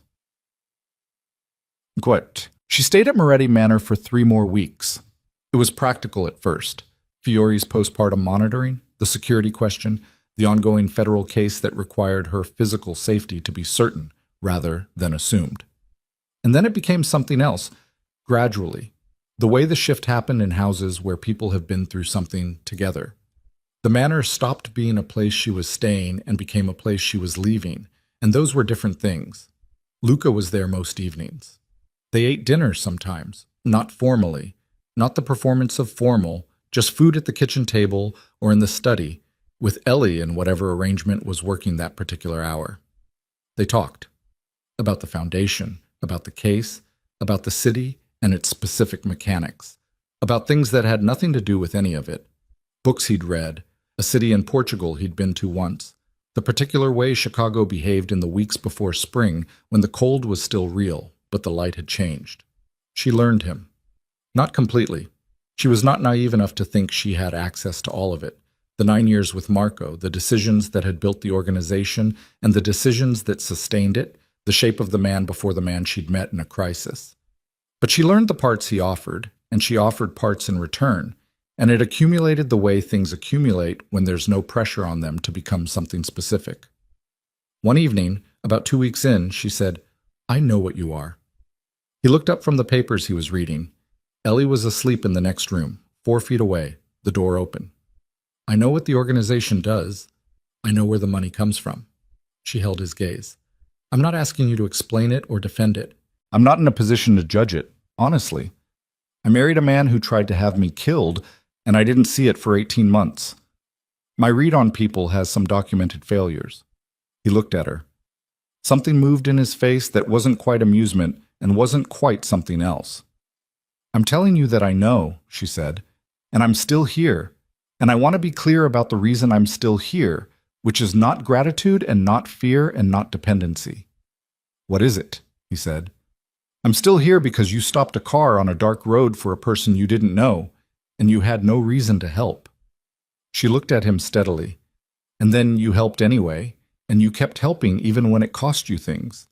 And I don't know what to do with that except to say that it matters to me, that you matter to me." She paused. "And I wanted to say it out loud once, clearly, so you'd heard it." The room was quiet. "I heard it," he said. She nodded. She looked back at the legal pad in front of her. He went back to his papers. It was the most honest conversation she'd had in years. She moved out on a Tuesday. Sandra had found her an apartment on the north side. Secure building, doorman, 2 bedrooms, good light. The foundation's interim offices were 5 minutes away. Marco had already been through the building twice for security assessment and had opinions about the stairwell access that he communicated to the building manager with the specific precision of someone who was not making suggestions. Luca helped her carry exactly 1 box. It contained the legal pads from the East Wing study, every page of documentation she'd built over those 3 nights, and a small photograph of her grandmother that she'd had in her wallet on the night she'd been thrown out, and that had somehow survived the snow and the cold, and the week that followed, slightly water damaged at the corner, but intact. He set the box down inside the apartment door. He looked around the space, assessing it the way he assessed everything, systematically, from the exits inward. "It's good," he said. "It is," she agreed. He looked at her. Ellie was in the carrier against Arya's chest, 3 weeks old, awake and examining the ceiling with the focused intensity of someone encountering ceilings for the first time. "Marco will check in tomorrow," he said. "I know. And if anything, I know," she said again. Not dismissive, just certain. He nodded. He looked at Ellie. He reached out and put one finger against her closed fist, and Ellie's hand opened and closed around it with the automatic grip of very young children, and Luca's face did something that she thought she would remember for a long time. Not softness exactly, but the very specific expression of a hard man encountering something that disarms him and choosing, this once, not to armor back up against it. He withdrew his hand. He looked at Arya. "Call me," he said. "I will," she said. He left. She stood in the center of her new apartment with her daughter on her chest and her grandmother's photograph in a box by the door, and everything she had managed to salvage from the wreck of the life she'd had before. And she breathed. Spring came to Chicago the way it always came. Late, and then all at once. The cold breaking overnight into something that still bit but no longer threatened. The lake changing color from gray to a complicated blue-green that meant the season had turned whether the temperature agreed or not. The foundation opened its doors in April. It was called the Eleanor Bennett Foundation, and it occupied a modest suite of offices on the north side staffed by 6 people that Arya had hired herself over the course of 2 months, interviewing them with the particular attention of someone who had learned the cost of not paying attention. Sandra Chu handled the legal division part-time. Marco ran security. There were 2 social workers, a forensic accountant who specialized in financial abuse cases, and an administrative coordinator named Deb, who had previously worked for a federal victims advocacy office, and who ran the intake process with a competence that made everything else possible. In the first month, they took on 14 cases. Women in the specific situation Arya understood from the inside. The money used as a weapon, the documentation turned against them, the legal architecture of a marriage weaponized by the person who was supposed to be on the inside of it. She sat in on intake meetings when she could. She didn't tell the women who she was, not usually. It wasn't necessary. What was necessary was the specific quality of listening that came from having been in the room yourself, and she had that now, permanently, in a way she couldn't have built any other way. The federal case against Nathan Crow and Douglas Fenn proceeded through spring and into summer. Fenn testified in June. Nathan's attorneys attempted 3 separate delay motions, each denied. Victor Price was indicted on 9 federal counts in July, the centerpiece being Carver's 4-year Price case, which now had the financial documentation it had lacked. The paper trail from Arya's evidence connecting Price's funding network to the trust fraud with the specific traceability that federal prosecution required. Arya testified in August. She sat in the federal courtroom in a gray suit with her hair pulled back, and she answered every question Sandra had prepared her for, and several she hadn't, and she did it in the same register she'd learned in the East Wing study over those 3 nights. Clear, precise, without drama, letting the facts carry the weight because the facts were heavy enough. Nathan looked at her once during her testimony. She looked back. There was nothing in his face she hadn't already seen. She had cataloged his faces over 18 months of marriage, and she was done adding to the catalog. She looked at him and she saw a man who had made a series of calculated decisions that had seemed, from inside his own logic, entirely rational, and she understood the logic and found it contemptible and was finished with it. She looked away. She answered the next question. The verdicts came down in November. Nathan Crow, guilty on 7 of 11 counts, including wire fraud, conspiracy to commit fraud, and filing a false legal instrument, sentenced to 14 years. Douglas Fenn, guilty by plea on 4 counts, sentenced to 8 years, reduced for cooperation. Victor Price, guilty on 6 of 9 counts, sentenced to 22 years. His attorneys were already filing appeals that Carver said would take another 2 years to resolve and would resolve incorrectly for Price. Dario Sede had cooperated fully from the first day. He had provided the dispatch records, the the communication logs from Fenn, and a complete accounting of everything he knew about the internal access Fenn had purchased. In exchange for full cooperation, he received a suspended sentence and mandatory community service. Elena completed her residential program in January and called Aria's foundation looking for resources for women in recovery, not knowing the connection, and Deb put her in touch with two organizations the foundation had partnered with. Aria thought about telling Dario. She decided not to. Some things resolved themselves without narration. On the first anniversary of the night she'd walked out of Nathan's gate, Luca picked her up at 7 in the morning and drove her back to Miller Creek Road. Ellie was with Sandra, who had become something between a legal advisor and a godmother over the course of a year and who had strong opinions about both roles. The morning was cold but clear, the sky doing its February thing, pale blue, honest, no false comfort in it. Luca parked on the shoulder of the road. They got out.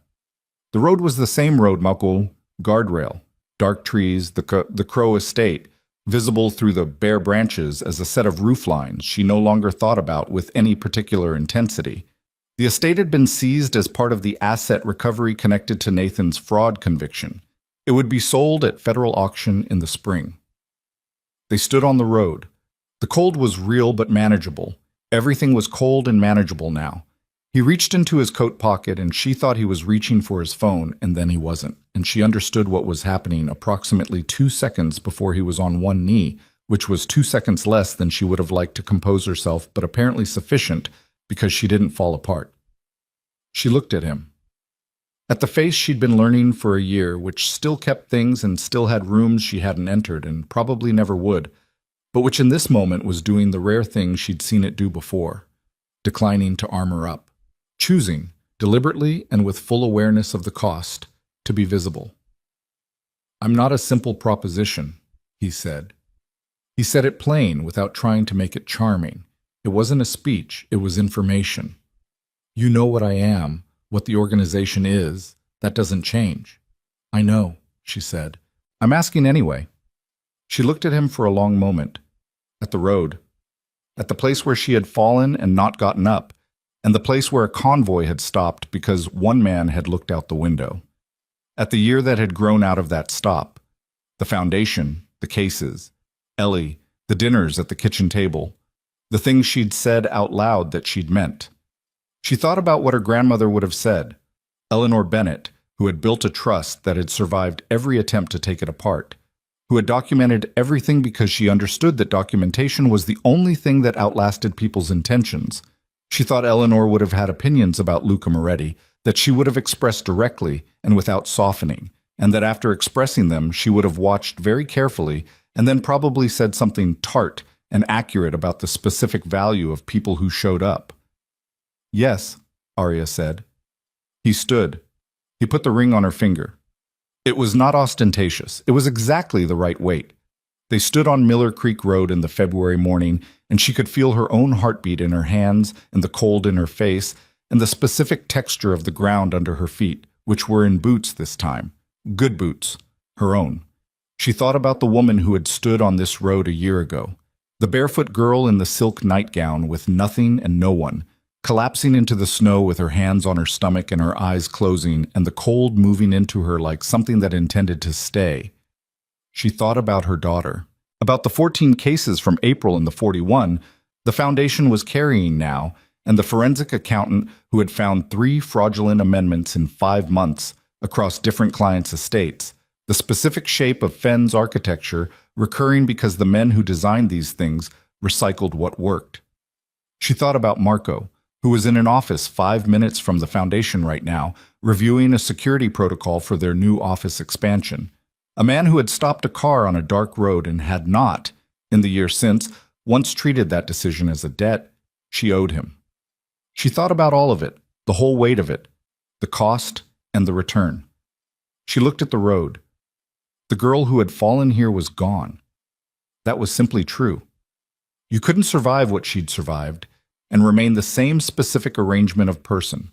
The cold had taken something and the year had built something else in its place.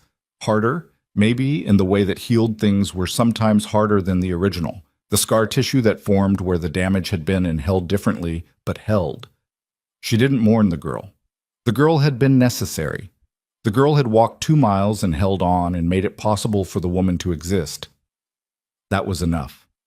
That was more than enough. Luca stood beside her, close enough that she could feel the warmth of him in the cold. He wasn't looking at the road. He was looking at her. "What are you thinking?" he said. She turned to him.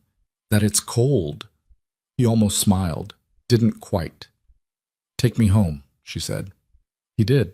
The road behind them was empty and the cold was real, and the sky above Chicago was doing its honest winter thing, pale and clear and showing everything exactly as it was, without decoration, without apology, the same sky it had always been, over a city that kept moving regardless of what happened beneath it.